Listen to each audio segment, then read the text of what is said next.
Fantasy Philosophers is brought to you by fantasy-info.com. Let's take a look at the specific defensive linemen that were selected in our 12-team IDP mock draft that we have available for you here. First off, in this mock draft, you were starting 2 defensive tackles and 2 defensive linemen. So that's going to show you why there were so many defensive tackles taken in this draft. That's going to be an important thing for you to need to know when you're going in your IDP. Hey, are you just starting defensive linemen? Are you starting, like this, where you're having a split? How many are you having to start? Are you having to start just any little specifics that you really need? You need to pay attention to those things before you draft.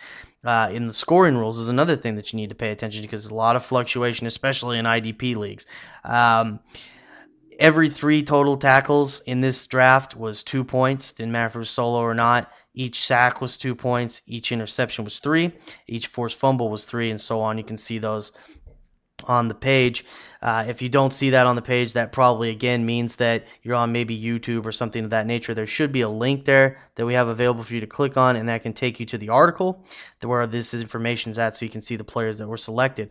Jared Allen went in the 6th round, as did Dwight Freeney. I was surprised, but I am surprised yet again. I'm not surprised to see Dwight Freeney go that high because people there are people that tend to draft the people that they know are studs out there in the NFL, but doesn't necessarily mean that they're going to be an IDP stud, or at least that high of an IDP type stud.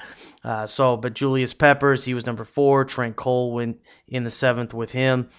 Justin Tuck went 8. Mario Williams went 8 as well. So those type of players are very standard to where they would go. Ndamukong Suh in the 10th round, that's a big stretch for a defensive tackle. We just don't quite know what he's going to bring to the table this year. That was a big gamble by the gentleman that took that player. And then you also have to pay attention to certain players. Darnell Dockett, for example, in this draft, he was eligible as a defensive tackle, not a defensive end. So you definitely want to pay attention. And I believe Andre Carter was available as a defensive end and not a defensive tackle in this a linebacker, in this draft as well. So it's very crucial to pay attention to certain players that can play up or down or in or out on the line and where they're available in the league that you're playing in. And so that's going to dictate their values. Darnell Dockett is a stronger fantasy option at defensive tackle than he is defensive end. I'd say a lot of leagues you're probably going to have defensive end,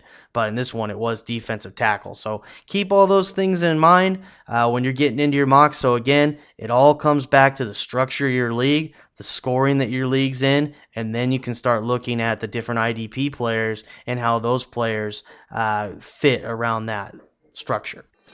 For more fantasy football information, go to fantasy-info.com and sign up for our free e-newsletter. Good luck in your 2010 Fantasy Football League.